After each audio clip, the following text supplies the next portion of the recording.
Hello students, welcome to UGC classes by Exampoor and welcome to the new class. So आज की class में हम लोग करने वाले हैं ह्यूमन रिसोर्स मैनेजमेंट पर कुछ एक्सपेक्टेड एमसीक्यूज और you can say most expected MCQs, because ये जो एमसीक्यूज है ये ना सिर्फ आप लोगों की कंसेप्ट पर बहुत अच्छी कमांड बना देंगे बल्कि एग्जाम पॉइंट ऑफ व्यू से बहुत जरूरी है। आप कितना भी कंसेप्ट्स का रट्टा मार लो, जब तक आप लोग उन पर एमसीक्यूज नहीं करोगे तो चीजें समझ में नहीं आएंगी। और एक बात माइंड में फिक्स कर लो, जब आप लोगों को एग्जाम के अंदर डील ही एमसीक्यूज में करना है और एग्जाम भी बिल्कुल सिर पे है तो आप लोग एमसीक्यूज की ज्यादा प्रैक्टिस करो, ठीक है।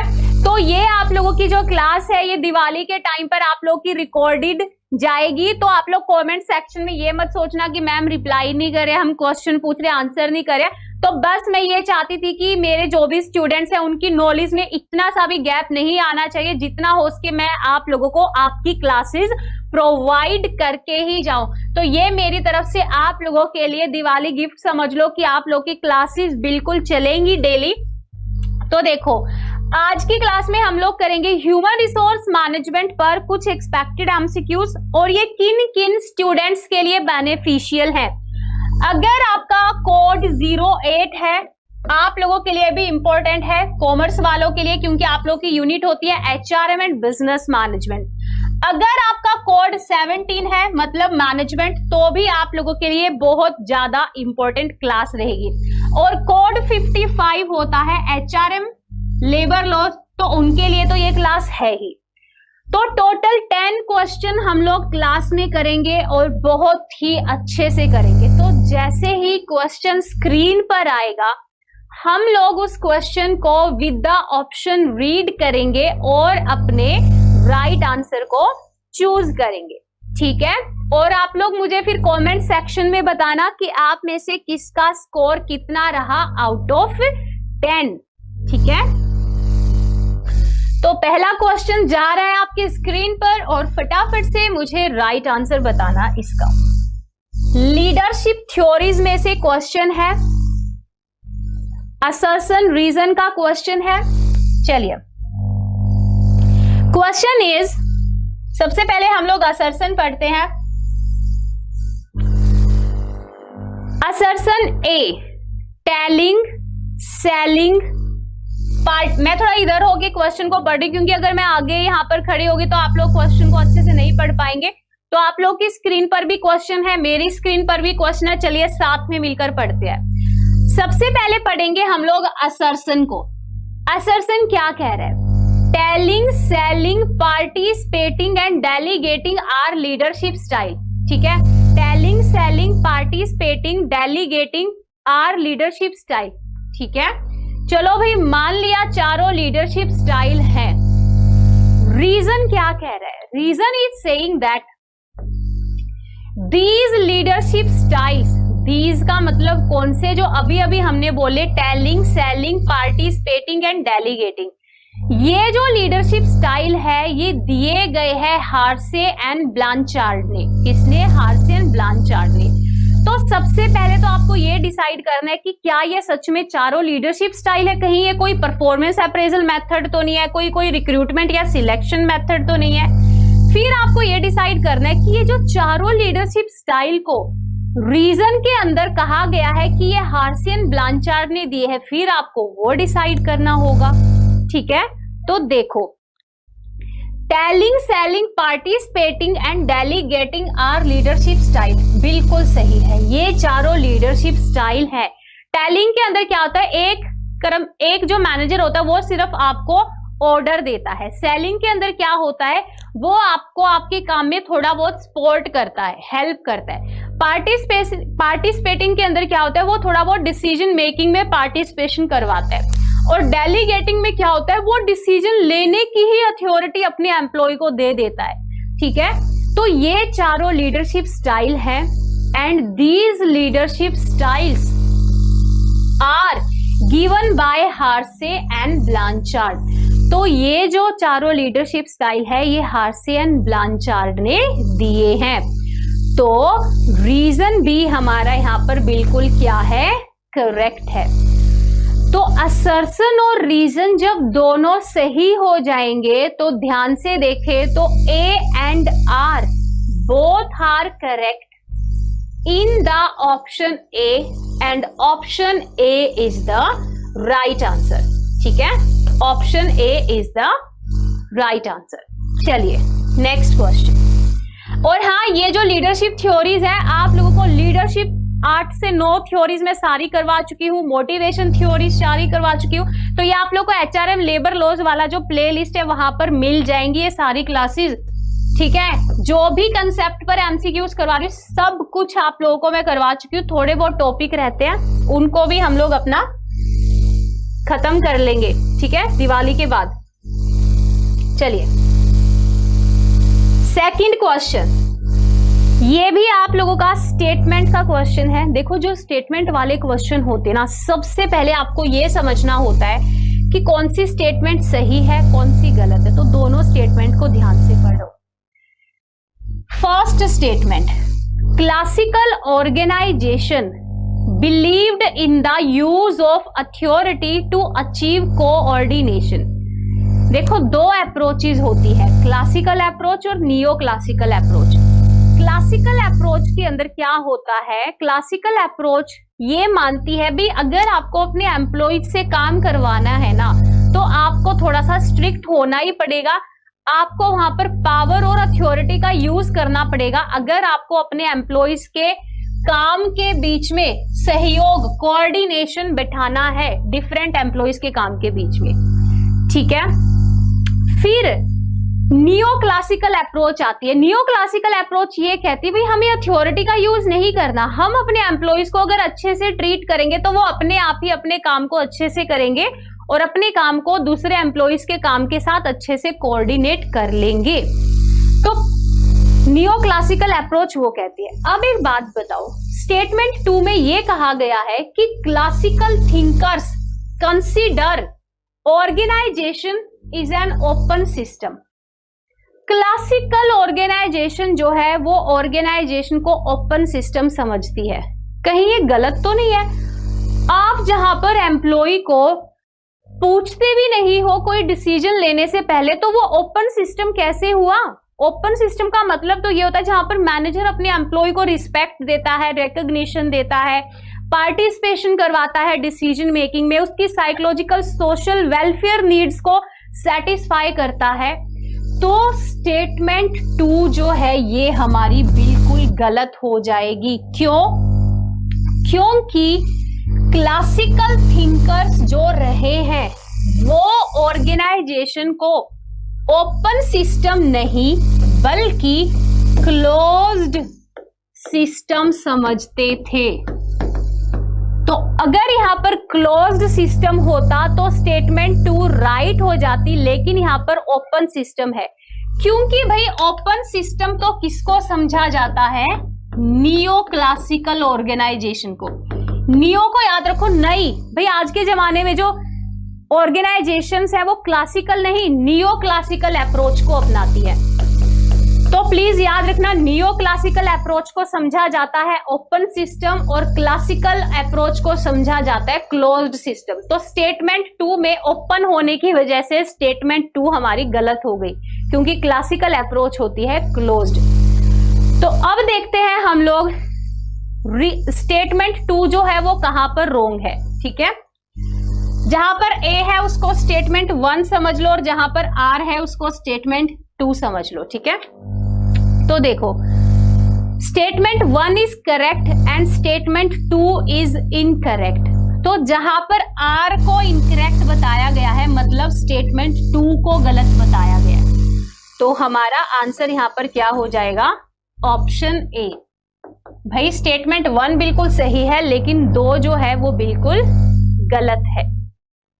ठीक है, फिर से बता रही हूं आप लोगों की ये सारे टॉपिक्स, ये सारी थ्योरीज हम लोग ऑलमोस्ट 1 महीने से ज्यादा हो गया है कर चुके हैं और उन सभी पर आप लोगों के लिए अब एमसीक्यूज चल रहे हैं। चलिए next question. Alderfer modified which of the following theory and made ERG model. Clayton Alderfer ने कौन सी थ्योरी को मॉडिफाई किया, मतलब उस थ्योरी के अंदर 5 नीड थी, हिंट दे रही हूं, उन 5 नीड को एल्डरफर ने 3 नीड में डिवाइड कर दिया। ई से होता है एग्जिस्टेंस, आर से होता है रिलेटेडनेस और जी से होता है ग्रोथ। तो याद है आप लोगों को कौन से मैनेजमेंट थिंकर ने थ्योरी दी थी जिसमें 5 नीड थी, कल भी हम लोगों ने पढ़ा था। Option A 2 factor theory, option B hygiene theory, option C Z theory या option D Maslow's need theory. तो हमारा यहां पर राइट आंसर है ऑप्शन डी। मास्लो ने जो 5 नीड दी थी, फिजियोलॉजिकल, सेफ्टी, सोशल, एस्टीम और सेल्फ एक्चुअलाइजेशन नीड, उन 5 नीड्स को एल्डरफर ने ERG मॉडल में क्या कर दिया, कन्वर्ट कर दिया। तो option D is the right answer. बाकी जेड थ्योरी विलियम ओची ने दी है, हाइजीन थ्योरी, ये दोनों एक ही थ्योरी है। हाइजीन थ्योरी कह लो, बाय हर्जबर्ग, या 2 फैक्टर थ्योरी कह लो, दोनों एक ही थ्योरी है, ये अलग अलग नहीं है। तो आंसर है ऑप्शन डी। ठीक है, चलिए next question. Question 4th,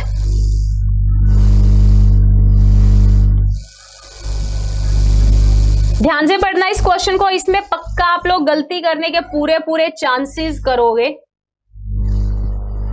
tailors differential piece work plan provide that, देखो डिफरेंस का मतलब क्या होता है, अलग अलग, और पीस वर्क का मतलब क्या होता है भाई, अलग अलग काम देना अलग अलग एम्प्लॉइज को। डिफरेंशियल पीस वर्क प्लान किसने दिया है, FW टेलर ने दिया है। एक नॉलेज तो आप लोगों को क्वेश्चन से ही मिल गई। अब आपको बताना है कि डिफरेंशियल पीस वर्क प्लान का मतलब क्या होता है। तो देखो डिफरेंशियल पीस वर्क, यहां पर ना हमारे 2 ऑप्शन सबसे इंपॉर्टेंट है। ए ऑप्शन इंपॉर्टेंट नहीं है, all labour should be put in different time, भाई अलग अलग स्लॉट में, भाई 9 to 4 आप करोगे इस काम को, फिर 5 to रात के 12 बजे तक ये एम्प्लॉय काम करेगा। तो डिफरेंशियल यहाँ पर तो टाइम अलग अलग दिया जा रहा है ना कि काम अलग अलग दिया जा रहा है, काम सेम है लेकिन टाइम अलग अलग है, तो ये तो आंसर नहीं है। ठीक है, तो यहां पर जब हर एक एम्प्लॉय को अलग अलग काम दिया जाएगा उसको कहा जाता है all labour should be assigned different amount of work, different amount of work, तो इसको कहा जाता है क्या, डिफरेंशियल पीस वर्क प्लान। लेकिन सी ऑप्शन के बारे में भी मैं बात करना चाहूंगी, क्योंकि सी ऑप्शन वाला जो कंसेप्ट है ये भी FW टेलर ने दिया है और इसको कहा जाता है differential piece rate system. C option B FW Taylor ने कंसेप्ट दिया है, लेकिन आंसर बी है, लेकिन C option B FW Taylor ने कंसेप्ट दिया है जिसका नाम है डिफरेंशियल पीस रेट सिस्टम। इसके अंदर क्या होता है, इसके अंदर ये होता है दोज हु प्रोड्यूस, भाई जो एम्प्लॉय स्टैंडर्ड से, भाई जितनी उसकी परफॉर्मेंस निर्धारित की गई थी उससे ज्यादा अगर वो काम करता है तो उसको ज्यादा पैसा दिया जाएगा। उन लोगों से जिन्होंने कम काम किया है, भाई जिसने ज्यादा काम किया उसको ज्यादा पैसा दिया जाएगा, जिसने कम काम किया स्टैंडर्ड से उसको कम दिया जाएगा। तो ये होता है डिफरेंशियल पीस रेट सिस्टम। तो आप लोगों को ये भी पता होना चाहिए कौन से मैनेजमेंट थिंकर ने कौन कौन से इंपॉर्टेंट कंसेप्ट दिए हैं, उनके मीनिंग अच्छे से। तो बी ऑप्शन में क्या था, डिफरेंशियल पीस वर्क प्लान, और सी ऑप्शन में क्या था, डिफरेंशियल पीस रेट सिस्टम। तो 2 कंसेप्ट आप लोगों को एक ही क्वेश्चन के अंदर सीखने को मिल गए। ठीक है, 5th क्वेश्चन बिल्कुल इजी सा डायरेक्ट क्वेश्चन है, इसको आप लोग फटाफट से बता दो मुझे। Who was closely related with industrial relations in India? Industrial relation हमने पूरा टॉपिक कर लिया था जिसमें हम लोगों ने बहुत सारी अप्रोचेस की थी, Giri approach, Gandhian approach, trusteeship approach, religious approach, Marxist approach, social system theory की थी, एक्शन अप्रोच की थी। मतलब कम से कम भी हम लोगों ने 10 to 11 4-5 क्लासेस ली थी, अप्रोचेस की थी। तो वो क्लासेस भी HRM लेबर लॉस प्लेलिस्ट में मिल जाएंगी। इनमें से इंडस्ट्रियल रिलेशन, इंडिया, ध्यान रखो इंडिया बहुत बड़ा हिंट है। एक बात बताओ, क्या चेस्टर बर्नार्ड इंडिया के थे? नहीं। क्या हर्बर्ट साइमन इंडिया के थे? नहीं। नन ऑफ दीज आंसर नहीं है। यहां पर यह कहा गया इंडिया का वो कौन सा बंदा था, पर्सन था, जो कि इंडस्ट्रियल रिलेशन पर जिन्होंने अपनी थ्योरी दी है या इंडस्ट्रियल रिलेशन पर अपने विचार रखे हैं। तो हमारा आंसर होगा यहां पर ऑप्शन बी। ऐसे ऐसे क्वेश्चन अगर आप थोड़ी सी कॉमन सेंस भी लगाओ तो भी सोल्व कर सकते हो। आप सोच लेते हैं भाई इंडिया, ये चेस्टर बर्नार्ड तो इंडिया का मतलब थोड़ा लग नहीं रहा, हर्बर्ट साइमन भी नहीं लग रहा, तो हमारा आंसर होगा वीवी गिरी। बाकी चेस्टर बर्नार्ड ने दिया है फंक्शंस ऑफ एग्जीक्यूटिव कंसेप्ट और हर्बर्ट ने दिया है डिसीजन मेकिंग कंसेप्ट। इनको हर्बर्ट साइमन को डिसीजन थ्योरिस्ट के नाम से भी जाना जाता है। तो ये जो एक्स्ट्रा पॉइंट बताती हूँ ना, ये आप लोगों को कभी भी पीडीएफ पे नहीं मिलेंगे। आप लोगों को पता नहीं क्या वहम रहता है माइंड में, पीडीएफ। जो टीचर क्लास में जो पॉइंट बताता है ना, वो आपको कहीं पर लिखे हुए मुश्किल ही मिलेंगे। ठीक है, चलिए नेक्स्ट क्वेश्चन। ये भी बहुत अच्छा क्वेश्चन है, ट्रेड यूनियन में से आप लोगों का ये क्वेश्चन है। Under the trade union act 1926 1926 minimum number of members are required for a trade union to be registered. Trade union act 1926 के तहत कम से कम कितने लोग होने चाहिए, कितने वर्कर्स होने चाहिए एक ट्रेड यूनियन को रजिस्टर्ड करवाने के लिए under the trade union act 1926? Option A 5, option B 9, option C 7 या ऑप्शन डी 11। तो देखो मान लो भाई एक ट्रेड यूनियन है कंपनी के अंदर, लेकिन बाकी के 7-8 लोग ऐसे जो उस ट्रेड यूनियन का हिस्सा नहीं बनना चाहते, उसकी कुछ चीजें उनको अच्छी नहीं लगती, वो खुद की ट्रेड यूनियन बनाना चाहते हैं। तो गवर्नमेंट ने ट्रेड यूनियन एक्ट में ये कहा है कोई भी 7 वर्कर मिलकर क्या कर सकते हैं, ट्रेड यूनियन बना सकते हैं और अंडर द एक्ट 1926 रजिस्टर्ड करवा सकते हैं। तो option C is the right answer. Next question,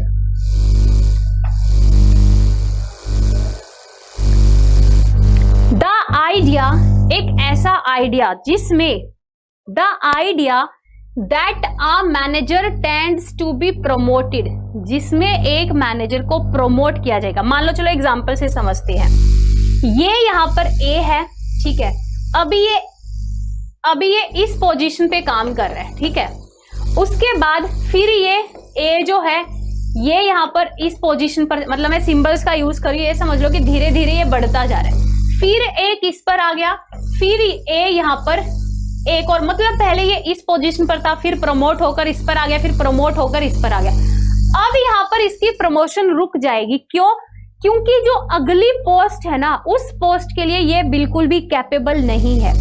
तो यहां पर यही कहा गया, एक ऐसा आइडिया जिसमें मैनेजर सिर्फ और सिर्फ प्रमोट होता है उस लेवल तक जहां पर जाकर वो इनकॉम्पिटेंट, मतलब अकुशल, मतलब काम को करने में एक्सपर्ट नहीं होता।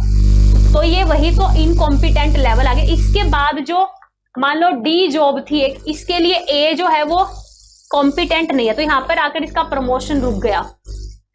तो ये जो प्रिंसिपल है, ये इसको क्या कहते हैं?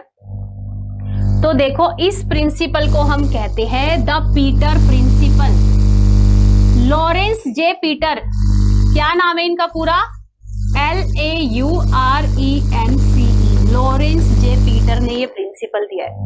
बाकी आप लोग समझ सकते थे, एस्पिरिडी कॉर्प्स हेनरी फ्योल ने दिया है, ऑर्डर प्रिंसिपल हेनरी फ्योल ने दिया है, the job analysis principle FW Taylor ने दिया है। तो क्वेश्चन का जो आंसर है ऑप्शन बी हमारा राइट आंसर यहां पर होगा। ठीक है,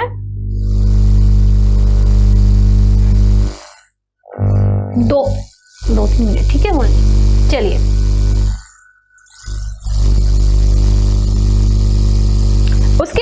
चलते हैं अपना नेक्स्ट क्वेश्चन पर।